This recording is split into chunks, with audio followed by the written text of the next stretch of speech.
जिंदगी हम सबकी। हाँ ठीक है, तो ये समझ में आया। अब करना क्या है, अब हम लोगों को अब तो घर छोड़ के रह नहीं सकते क्योंकि लत लग गई है ना, आदत पड़ गई है। एक जमाना था हम बिना घर का रहते थे, हमारे पूर्वज। ये बात जानते हैं कि नहीं जानते हैं आप? अरे चेक करिए ना, हमारे बचपने में जिधर हम जाते थे उधर कच्चा मकान रहा करता था। आज जिधर जाते हैं 20-30 साल के अंदर में जिधर जाते हैं कच्चा मकान कहीं दिखता है एक आधा, और भी आधा जरूर गिरा होगा, आधा नहीं दिखा कोना गिरा होगा जरूर, लेकिन हर जगह पक्का मकान। ये सारी चीजें अब हुई, मतलब सिर्फ सुनिए, ठीक है, ठीक है, समझ में आ रहा है। सिर्फ कच्चा मकान उस समय था। अब कच्चा मकान से पहले छान, सरपत, फूस का, उससे पहले तो तब कपड़ा था ही नहीं। ये तंबू संबू ये सब तो अब बना। ठीक जानवर की तरह हमारे पूर्वज भी जिंदगी जीते थे। उस समय न दाढ़ी काटने का शऊर था, न बाल काटने का, न नाखून काटने का, न दांत को, कुछ नहीं। एकदम बड़े बड़े नाखून हो जाते थे, बड़ी बड़ी दाढ़ी, बड़े बड़े बाल, और फिर भी कोई परेशानी नहीं रहती थी उनके जीवन में। क्यों? क्योंकि वो पूरा का पूरा, जैसे आज के जानवर जो है बाहर इंसान से दूर, ठीक उसी तरीके से वो प्रकृति के समीप रहते थे, पांच तत्व के समीप रहते थे। और वही शरीर ठंडी भी सह लेती थी, गर्मी भी सह लेती थी, और बारिश भी सह लेती थी, और जिंदगी कोई अस्पताल नहीं हुआ करता था, और आराम से जिंदगी उन सबकी बीतती थी। ठीक है, लेकिन जैसे जैसे मड़हा का निर्माण हुआ तो फूस के मकान में कम बीमारियां थी, फिर बढ़ी और जनसंख्या विचार बढ़ा तो किसका आ गया? कच्चा मकान। तो उसमें कुछ बीमारियां बढ़ी। जो प्रकृति के अनुसार जो मकान था उसमें कम बीमारी थी, लेकिन जो प्रकृति के अनुसार नहीं था उसमें पूरी बीमारी थी। ठीक है, अब उसमें क्या होता था? एक ही रसोई, एक ही उस समय नदी थी, नदी से पूरा गांव पानी पीता था, नदी के बाद कुआं आ गया, कुआं से पूरा गांव पानी पीता था। तो कुआं जिसकी जगह सही बैठ गया, उनके तरक्की कर गई उनका पीढ़ी, और जिनके लिए गलत बैठ गया उनकी पीढ़ी आज भी उसी तरह है। ठीक है, तो ये सब कौन कर रहा है? ये। और हमारे दिमाग में क्या आ गया? इनको ना देख करके हम उनको देखना चालू कर दिए जो कभी नहीं दिखे और ना दिखते हैं ना ही कभी दिखेंगे। ठीक है, और दिखाने वालों ने बड़ी बुद्धिमानी से, बड़ी चालाकी से हम लोगों की अंगुली पकड़ करके बोल दिए कि इस जन्म में नहीं दिखेंगे तो मरने के बाद तो दिखेंगे, और मरने की बात की इच्छा को लेकर के कि चलिए इस जन्म में तुम झेल ले रहे हैं, अगले जन्म में जाएंगे कि जान भगवान से हम डायरेक्ट बोलेंगे कि अब की बात ठीक ठाक परिवार में जन्म दीजिएगा। इसी उम्मीद में इस परेशानी को हम लगातार काट रहे हैं, काट रहे हैं, काट रहे हैं, काट रहे हैं, और जबकि मरने के बाद कुछ नहीं होगा। और जिनके बच्चे हो गए हैं उनका अगला जन्म हो चुका है।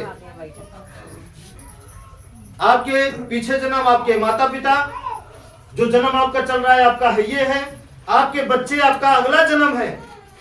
अगर आपकी आंखों के सामने आपके बच्चे सुखुशाल हैं तो समझिए आपका अगला जन्म सबसे अच्छा है, और अगर आपकी आंखों के सामने आपका अगला जन्म नरक में भी चल रहा है तो समझिए आपका आने वाला कल नरक में है। अगला जन्म नरक की पीढ़ी, मतलब अगली पीढ़ी नरक भोग रही है। समझ रहे हैं कि नहीं? हाँ, और यही सत्य है, इसके अलावा आप कहीं झांकिएगा नहीं कि आपका अगला जन्म कहां है। ठीक है, चलिए, तो अब करना क्या है? अब तो हम घर छोड़ नहीं सकते, लेकिन 5 चीज के बगैर रह नहीं सकते। तो हम क्या करें? इनके अनुसार रहना चालू कर दें, इनके अनुसार। इसी में बुद्धिमानी है आपकी। जब तक आप इनके अनुसार रहेंगे नहीं तब तक ओझा दवाई, झगड़ा, ये सारी चीजें, पंचायत, फालतू चीजें आपके जीवन से बंद नहीं होंगी, बंद होंगी ही नहीं। जिस तरीके से मान लीजिए आपको सही हवा न मिले, सही पानी न मिले, सही सूर्य का प्रकाश न मिले, तो आप कितना बरकत करेंगे। ये बात हम बार बार बोलते हैं, 2 पेड़ लीजिए, एक पेड़ को उस जगह लगाइए, एक पेड़ को उस जगह लगाइए जहां पे सब कुछ दीजिए, हवा भी, पानी भी, सूर्य का प्रकाश भी, खाद पास भी, जो भी देना है दीजिए, और एक पेड़ को वहां लगा दीजिए, बस एक चीज ना लगे, सूर्य का प्रकाश। बरकत किसमें होगी? जो धूप में रहेगा, जो छांव में रहेगा उसका। अब देखिए ना, कितने लोग गेहूं बोते हैं, और कोई आपके खेत का कोई किनारा होगा, पेड़ और होगा कि नहीं होगा, उस पेड़ के नीचे देखिए गेहूं कैसे होता है, और जो पेड़ से दूर रहता है वो गेहूं कैसा रहता है। जबकि पानी हर चीज सब बराबर देते हैं, तो इसका मतलब उस गेहूं में भूत पकड़ लिया है जो कम हुआ। इसका मतलब ये नहीं हुआ कि जिसमें फसल कम आई और उसको भूत पकड़ लिया है, नहीं, उसमें ऊर्जा कम लगी, इसलिए उसमें पैदावार कम हुई, उसकी बरकत नहीं हुई। हाँ, ठीक उसी तरीके से हमारी आपकी जिंदगी है। जो परिवार इनके अनुसार रहना चालू कर दिया, चाहे अनजाने में ही, देखिए कभी कभी कर्म ज्यादा अच्छा रहता है ना, तो दिमागों में अपने आप, भैया हम यहाँ ये कर लेंगे, हमारे पास यही जगह है, यही नलका गाड़ेंगे, अब चलिए यहाँ रसोईया कर लेंगे, क्या होगा? अपने आप आ जाता है। एक कर्म का प्रमाण है। जब ये हो जाता है तो उनके घर में तरक्की होने लगती है, तो कहते हैं कि इनकी किस्मत तेज हो गई। किस्मत नहीं, वो सही जगह रहने चालू कर दिए। और कुछ लोग हैं देखिए, बहुत सारे परिवार को हम अपनी आंखों से देखे हैं, आप भी अपने आप आस पास देखे होंगे कि एक परिवार ऐसा जो मड़ई में था, गलती से उसकी मड़ई सही बनी थी, और उस मड़ई में जा करके वो काफी तरक्की कर गए। लेकिन तरक्की करते करते बाकी ज्ञान उनके पास नहीं था। क्या था? बाकी ज्ञान नहीं था। प्रकृति ने उनका बरकत तो बढ़ाई, लेकिन ज्ञान तो नहीं सीखे ना। अब नतीजा क्या निकला कि पैसा आया, पैसा आने के बाद फिर मड़ई तो कोई रहेगा नहीं, जरूर घर बनेगा, और वो ऐसा बंगला बना लिए कि वो न मर पा रहे हैं न जी पा रहे हैं। उनकी ऐसी हालत हो गई है अंदर अंदर कि पूछिए मत। समझ रहे हैं कि नहीं? अब बाहर से राही लोग, पड़ोसी लोग, रिश्तेदार लोग, वो बस बाहर से उनकी बिल्डिंग देखेंगे, टाइल अच्छी लगी है, खिड़की का मॉडल अच्छा है, लेकिन उनके घर का अंदर जो सुख का मॉडल है ना, वो उसको कोई नहीं देखेगा। और इंसान भी बहुत एक्टर है आजकल, हालत बहुत खराब रहती है। अगर देखने दुश्मन है ना तो जबरदस्ती हंसते हैं, हाँ भैया ठीक है।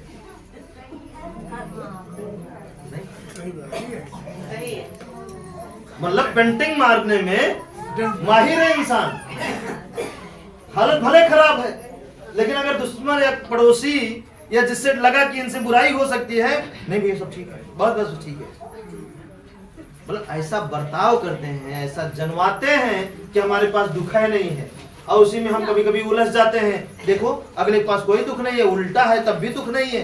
नहीं, ये हो नहीं सकता कि जिसमें ऊर्जा, प्रकृति की शक्ति ना लगे और उस सुख में रहे, ये हो नहीं सकता, कभी भी नहीं हो सकता। ठीक है, अगर ऐसा आपका मानना है तो जान लीजिए गलत मान रहे हैं। आगे चले, इतना समझ में आया? तो इसके लिए करना क्या पड़ेगा? जो दरवाजा आपके लगा है उसको हमें मतलब हमको आपके घर आके बताना पड़ेगा कि आपका दरवाजा कहाँ होना चाहिए। सोते सब है, लेकिन सही जगह सोने की कहाँ है जहां से ऊर्जा सही आए, वो आके बताएंगे। पानी किधर से पीना है, सामान कहाँ रखना है, मतलब वो सारी व्यवस्था आके आपके घर में हम बताएंगे। जब ऐसा आप कर लेंगे तो प्रकृति की ऊर्जा आपको बचाना चालू कर देगी। ठीक है, और वो जब लंबे समय तक, अभी किससे बचाएगी? भूत होते नहीं है। यही जब ऊर्जा नहीं मिलती है, जैसे गेहूं बो दिए और छांव में, अब उसमें बरकत नहीं हो रही है, तो क्या मतलब नहीं हुआ। अब उसको हम देख रहे हैं वो छां की वजह से नहीं हो रहा है, और आप ही कह रहे हैं कि भूत पकड़ा है इसमें।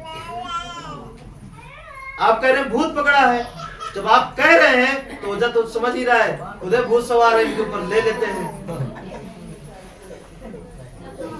जब खुद ही आप भूते में परेशान है, मतलब दिमाग में बैठा लिए हैं भूत को, तो ओझा क्या करेंगे? ठीक है, लाओ बस ले लेंगे अच्छा खासा, और हम वो ले करके और आपको बता देंगे। हाँ देंगे नहीं, बता देंगे, वही बताना ही है आपको, और दे दिए। बताना ही है आपको, और भूत दे दिए, और आप परेशान है, परेशान है और परेशान है।